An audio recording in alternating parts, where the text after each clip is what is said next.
Bonjour, eh bien bienvenue dans ce cours sur les probabilités en classe de seconde. Bon, tout d'abord, bien on va parler de ce qu'est une expérience aléatoire.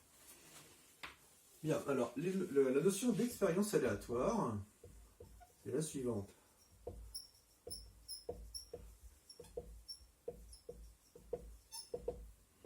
En gros, une expérience aléatoire, c'est une expérience que l'on réalise, mais on ne sait pas, il va y avoir plusieurs possibilités à l'issue de cette expérience, mais on ne sait pas laquelle va arriver. On ne peut pas dire avec certitude ce qui va se passer. Un exemple très simple, c'est lorsqu'on jette un dé, on fait une expérience aléatoire. Effectivement, lorsqu'on jette un dé, on a 6 possibilités à la fin, et on ne sait pas si on va tomber sur 2 avant de lancer ou sur 5, vous voyez. Eh bien, c'est ça une expérience aléatoire. Ensuite, donc là, par exemple, le lancer de dés.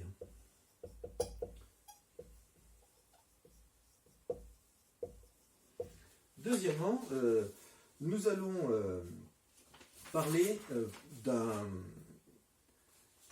la probabilité d'un événement.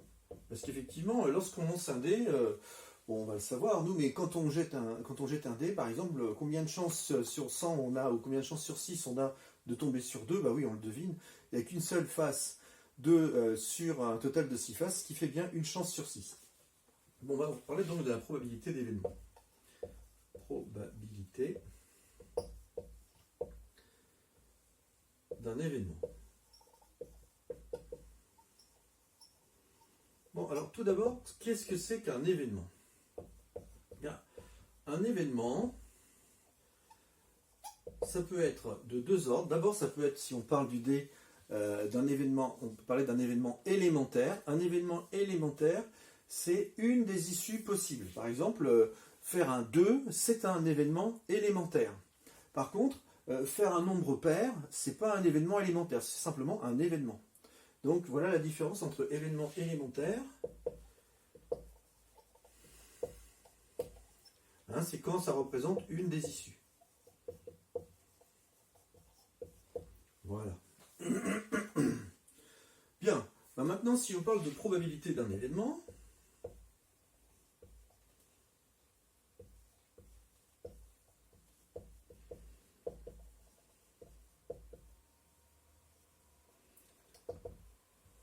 par exemple, avec un dé, l'événement E, c'est faire un nombre pair. Bon, toutes les issues possibles qui sont dans l'univers des possibles, qui sont 1, 2, 3, 4, 5 et 6, eh bien, la probabilité de l'événement E, comment est-ce qu'on le fait? Déjà, on calcule les issues possibles qui correspondent à mon événement. C'est facile, ici c'est le 2, le 4 et le 6. J'en ai combien? Ça en fait 3. Et on divise par la totalité des événements possibles. Il y en a 6. Ce qui fait 1,5. Maintenant, si je parle d'un autre événement, pour vous donner un exemple différent, faire un nombre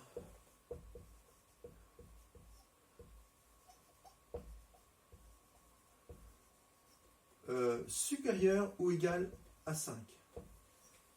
Supérieur ou égal à 5, combien j'en ai? Supérieur ou égal à 5, j'ai soit 5, soit 6. Ça m'en fait 2 sur un total de 6.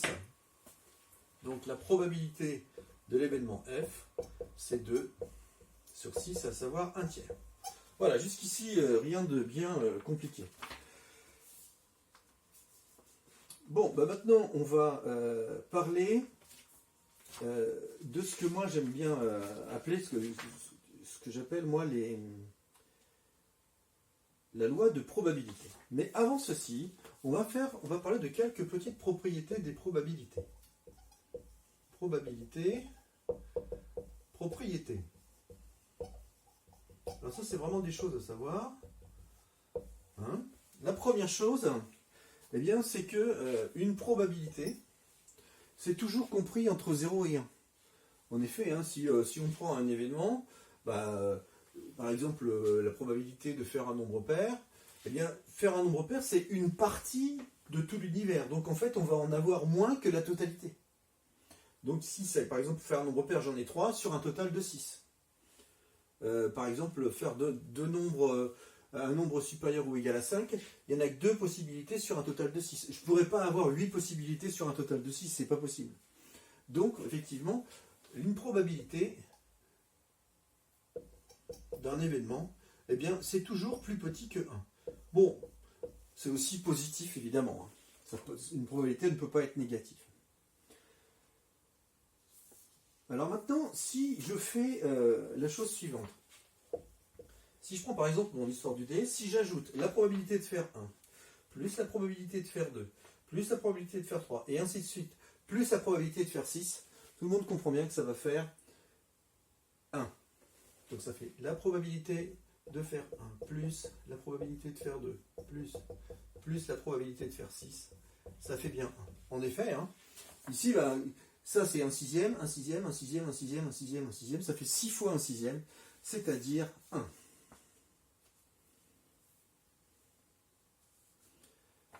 Voilà, maintenant, si je devais dire quelle est la probabilité, par exemple, de faire un nombre pair, on a vu qu'on a trouvé un demi. Eh bien, ce que l'on peut dire également, c'est qu'on aurait pu voir ça autrement en disant que P de E, en fait, c'est la probabilité de faire 2, plus la probabilité de faire 4, plus la probabilité de faire 6. Voyons, vérifions ça quand même. Probabilité de faire 2, plus la probabilité de faire 4, plus la probabilité de faire 6. Ça fait combien ça? La probabilité de faire 2, bah, c'est un sixième. La probabilité de faire 4, c'est aussi un sixième. Plus la probabilité de faire 6, c'est également un sixième. Ce qui fait bien en tout 3 sixièmes. C'est bien ce que nous avons trouvé tout à l'heure, à savoir un demi. Je fais une pause.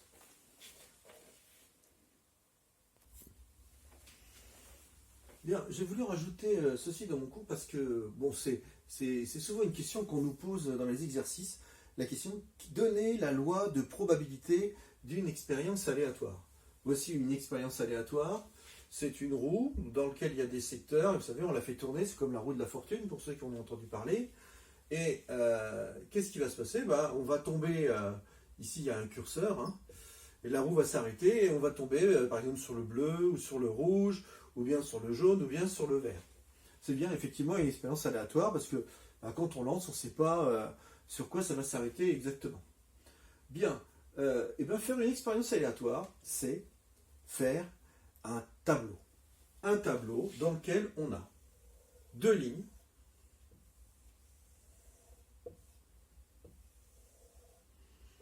Sur la première ligne, on va mettre les possibilités, les issues possibles de l'expérience aléatoire. Donc bah, on va avoir vert, bleu, rouge, jaune. Hein, je vais les écrire. Vert, bleu, rouge, jaune. Voilà donc les issues possibles de mon expérience aléatoire. Et ici, les probabilités associées. C'est-à-dire, une des issues possibles, c'est vert. Quelle est la probabilité de faire vert? Bon, bah, je vais le faire tout de suite. Hein. J'ai 2 possibilités sur un total de 1, 2, 3, 4, 5, 6, 7, 8. 2 huitièmes. Bon, ça fait un quart. Maintenant, le bleu. Bah, là aussi, j'en ai 2, donc ça fait également 2 huitièmes. Le rouge, j'en ai qu'une seule, 1 huitième. Et enfin, le jaune, j'en ai 3, ce qui fait 3 huitièmes. Vous remarquerez au passage que la somme des probabilités de toutes les issues, ça fait bien 1. D'ailleurs, quand vous dessinez un tableau, une loi de probabilité, hein, ça s'appelle une loi de probabilité, quand vous dessinez une loi de probabilité, vérifiez toujours que la somme de vos probabilités fait bien 1. Voilà, c'est juste ça que je voulais voir avec vous. Cette notion de loi de probabilité, dans votre tête, ça doit faire « c'est un tableau ». Bien. Bon, quelques petites autres choses, notamment concernant les événements contraires. Alors, qu'est-ce que c'est qu'un événement contraire?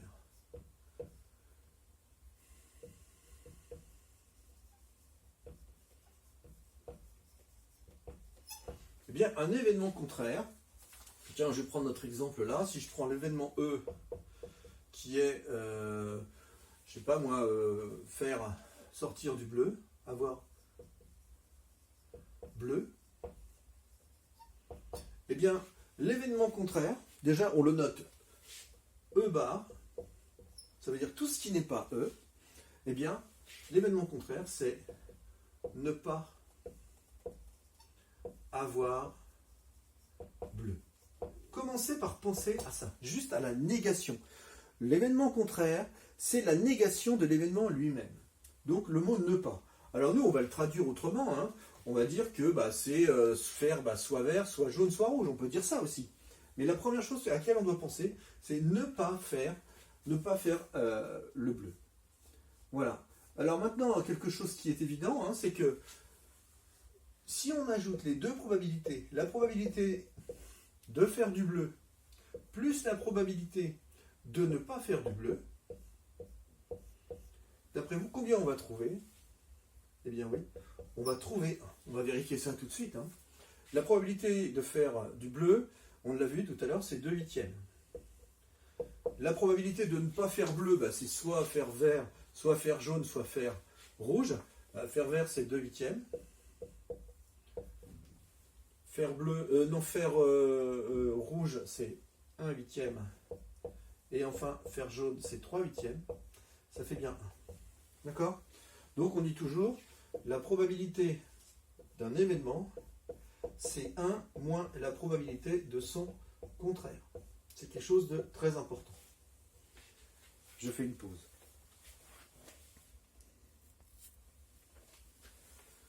Bien, pour cette suite, maintenant nous allons s'intéresser à une expérience aléatoire à 2 épreuves. Alors, qu'est-ce que ça veut dire à 2 épreuves? Voici un exemple. Hein. Vous prenez une pièce de monnaie, vous la lancez, vous regardez ce que vous avez fait, vous le notez, et vous la lancez une deuxième fois. Et par exemple, on va s'intéresser à un événement qui dit on obtient au moins une fois pile. Donc, sous-entendu, sur les 2 fois qu'on a lancé. Bien, pour gérer ce genre de problème, on va faire ce qu'on appelle un arbre. Bon, alors ici, on a l'univers. On va jeter une première fois la pièce, on va obtenir soit pile, soit face. Et ensuite, on va jeter une deuxième fois, et on va obtenir soit pile, soit face, soit pile, soit face. Voilà. Bien, et bien maintenant, on va s'intéresser aux probabilités dans cet arbre. D'abord, quand je jette une première fois, quelle est la probabilité d'obtenir pile? J'ai qu'une false pile sur un total de 2 faces, donc ici, la probabilité c'est 1/2. De même pour face. Une fois que j'ai fait pile, la première fois, quelle est la probabilité de refaire de nouveau une fois pile? Ici, c'est 1/2, et également ici. Et pareil en dessous. Voilà. Maintenant, si je m'intéresse à l'événement E, on obtient au moins une fois pile. Où est-ce que j'obtiens? Déjà, on va regarder ce qui s'est passé ici. D'abord, si je suis arrivé ici, j'ai fait d'abord une première fois pile, une deuxième fois pile. Donc ça fait pile-pile. Ici, c'est pile-face. Ici, j'ai fait face-pile. Et ici, j'ai fait face-face. Donc si je veux répondre à la question de l'événement E, j'ai obtenu au moins une fois pile. Ici, j'ai obtenu au moins une fois pile. En fait, j'ai obtenu 2 fois, mais ça fait bien partie de l'événement E. Ici, je l'ai offert également. Et là, également. Voilà. Bien. Alors, maintenant, voyons voir. Quelle est la probabilité de faire 2 fois pile? Qu'est-ce qui s'est passé? D'abord, j'ai fait une première fois pile. Et ensuite, une deuxième fois pile. Donc, je vais multiplier entre elles les probabilités. Donc, ici, la probabilité de tomber sur pile-pile, ça fait 1/2 fois 1/2. Ce qui fait 1/4. Pareil, en fait, ici aussi. Faire d'abord pile et ensuite face, ça fait 1/2 fois 1/2. Ce qui fait 1/4. Et on l'aura compris, ça fera 1/4 ici également. Et 1/4 ici également. Voilà. Bien, maintenant, donc, si je m'intéresse à la probabilité de l'événement E, eh bien, c'est la somme de toutes les probabilités de chacun des éléments de l'événement E. C'est-à-dire ici, 1/4, plus 1/4, plus 1/4, ce qui fait 3/4. Voilà donc pour le calcul de probabilité dans un arbre à 2 épreuves. 2 épreuves, un premier niveau et un deuxième niveau. Voilà, maintenant, nous allons parler de réunion et d'intersection d'événements.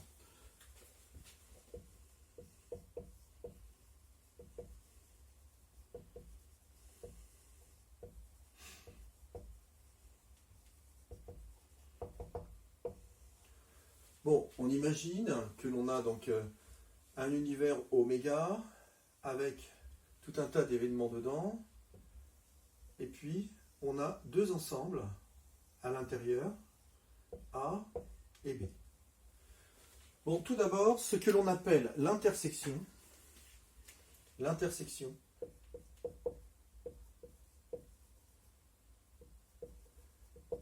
ça se note A inter B.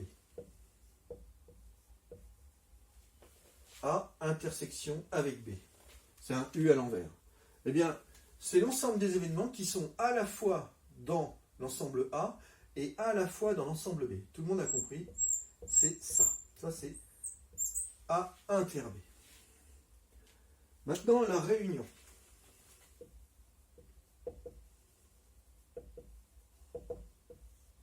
Ça se note A union B. A uni avec B. Eh bien, dans notre cas, qu'est-ce qu'il y a dans l'ensemble A union B? Eh bien, il y a tout ce qu'il y a dans A, mais aussi dans B. Voilà. C'est l'ensemble rouge qui est ici. Maintenant, il y a une relation qui est très importante entre la réunion et l'intersection. C'est qu'on peut dire que A union B, c'est égal à quoi? Eh bien, donc l'ensemble rouge, là, c'est l'ensemble A, auquel j'ajoute l'ensemble B, mais je vais devoir lui retirer quelque chose. En effet, regardez pourquoi. Parce que quand je prends l'ensemble A, et que ensuite je prends en plus l'ensemble B, la partie qui est hachurée ici en noir, en fait, je l'ai prise deux fois. Une fois lorsque j'ai pris A, et une deuxième fois lorsque j'ai pris B. Donc ça me fait trop, ça. Donc il faut que je l'enlève une fois. Et cette partie noire, on l'a vu à l'instant, c'est A inter B. Bon, alors cette notation n'est pas tout à fait académique, évidemment, mais en tout cas, la formule que l'on peut retenir, c'est que la probabilité de A union B, c'est égal à la probabilité de A plus la probabilité de B moins la probabilité de A inter B. Voilà, j'encadre cette formule.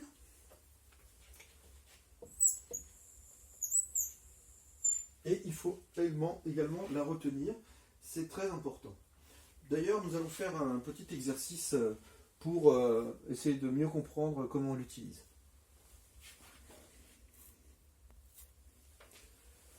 Bien, donc voici pour le petit exercice d'application de la formule P de A union B égale P de A plus P de B moins P de A inter B. Bon, on se place dans l'expérience aléatoire suivante. On lance un dé à 6 faces, une seule fois, et on va s'intéresser à deux événements. Le premier, on obtient un nombre pair, et le deuxième, on obtient un multiple de 3. Et on va nous demander de calculer la probabilité de A union B, c'est-à-dire la probabilité d'avoir un nombre pair ou d'avoir un multiple de 3, mais on va voir comment on utilise la formule dans ce cas-là. Bien, alors d'abord, pour calculer P de A union B, je vais utiliser cette formule-là. Donc, je la réécris, P de A union B, c'est P de A, plus P de B, plus P de A inter B. Alors c'est parti. P de A, un nombre pair. 2, 4, 6. 3 sur un total de 6.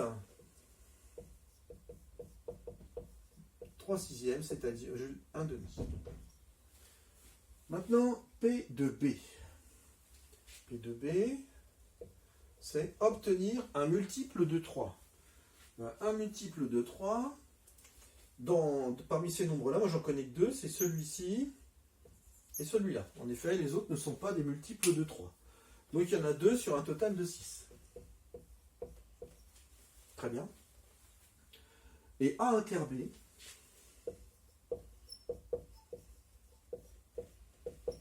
A inter B, ce sont les nombres qui sont à la fois pairs et à la fois multiples de 3. En gros, c'est les nombres où j'ai deux points. Hein, un point bleu et un point rouge. Il y a que celui-ci, effectivement. 6 est multiple de 3 et c'est aussi un nombre pair. 3, il est certes un multiple de 3, mais il n'est pas pair. Et 2 et 4 sont certes des nombres pairs, mais ne sont pas multiples de 3. Donc ici, c'est 1 sixième. Voilà, donc maintenant je peux appliquer ma formule. P de A union B, c'est P de A, c'est-à-dire 1 demi, plus P de B, 2 sixièmes, je vais mettre un tiers, moins P de A inter B, moins 1 sixième. Bon, je vais tout mettre au même dénominateur, ça fait 3 sixièmes, plus 2 sixièmes, moins 1 sixième.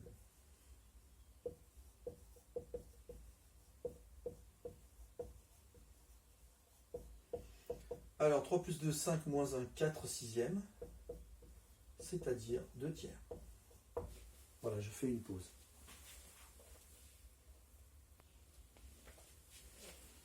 Bien, une petite notion encore importante par rapport justement à notre formule P de A union B égale P de A plus P de B moins P de A inter B, c'est la situation des événements incompatibles. Qu'est-ce que c'est que deux événements incompatibles? Eh bien, si je prends deux événements A et B, eh bien, ils sont incompatibles